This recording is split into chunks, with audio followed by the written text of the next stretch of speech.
PV Anwar കുഞ്ഞാലിക്കുട്ടിയുമായി നടത്തിയ കൂടിക്കാഴ്ചയുടെ വിശദാംശങ്ങൾ പുറത്ത്. UDF പ്രവേശനം സംബന്ധിച്ച പ്രഖ്യാപനം ഉടൻ വേണമെന്ന് PV അൻവർ ആവശ്യപ്പെട്ടുവെന്നാണ് വിവരം. പ്രഖ്യാപനം നടത്തിയില്ലെങ്കിൽ മത്സരിക്കേണ്ടി വരുമെന്നും അൻവർ കുഞ്ഞാലിക്കുട്ടിയെ അറിയിച്ചു.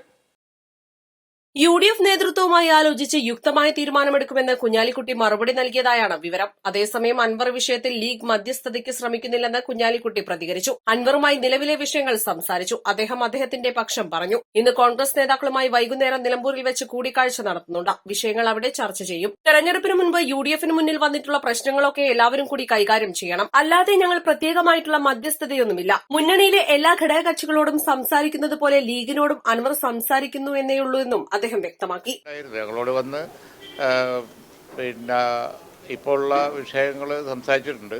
ആ കാര്യങ്ങൾ ഇനിയിപ്പോൾ നിലമ്പൂർ ചെല്ലുമ്പോൾ ഞങ്ങൾ കോൺഗ്രസിൻ്റെ നേതാക്കന്മാരുമായിട്ട് സംസാരിക്കും.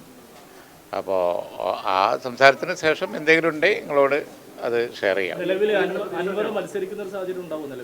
ഈ വക ചോദ്യങ്ങളൊന്നും ഇപ്പോൾ എന്നോട് ചോദിക്കുന്നില്ല, അർത്ഥമില്ല. നിങ്ങൾക്കും അറിയാലോ. പിന്നെ എന്തിനും സമയം കളയുന്ന വെറുതെ. അല്ലാതെ ലീഗ് മീഡിയേഷനൊന്നുമില്ല. അദ്ദേഹം എല്ലാ ഘടകകക്ഷികളെയും കാണുന്ന കൂട്ടത്തിൽ ഞങ്ങളെ കണ്ടു എന്നേ ഉള്ളൂ. അത് കഴിഞ്ഞതിന് ശേഷം പിന്നെ ഘടകകക്ഷികൾ എന്നുള്ള അങ്ങോട്ടും ഇങ്ങോട്ടും ആശയവിനിമയം നടത്തൽ സാധാരണയാണ്. UDFൻ്റെ മുമ്പിൽ വന്നിരിക്കുന്ന ഇലക്ഷൻ്റെ മുമ്പുള്ള UDFൻ്റെ മുമ്പിൽ വന്നിരിക്കുന്ന പ്രശ്നങ്ങളൊക്കെ എല്ലാവരും കൂടി കൈകാര്യം ചെയ്യണം. അല്ലാതെ ഞങ്ങൾ പ്രത്യേകമായിട്ട് ഉള്ള മീഡിയേഷനൊന്നുമില്ല. ഇപ്പോൾ സാദിഖ് അലി ശിഹാബ് തങ്ങളായിട്ട് സംസാരിച്ചിരുന്നു.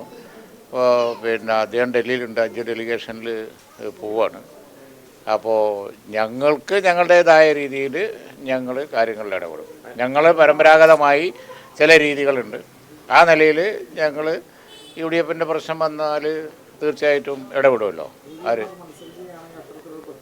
അല്ല, ഈ ഹൈപ്പോത്തറ്റിക്കൽ ക്വസ്റ്റ്യൻസിലൊന്നും ഇപ്പോൾ മറുപടി പറയാൻ കഴിയില്ല. ബാക്കി നമുക്ക് നിലമ്പൂർ വെച്ച് കാണാം. East live, Malappuram.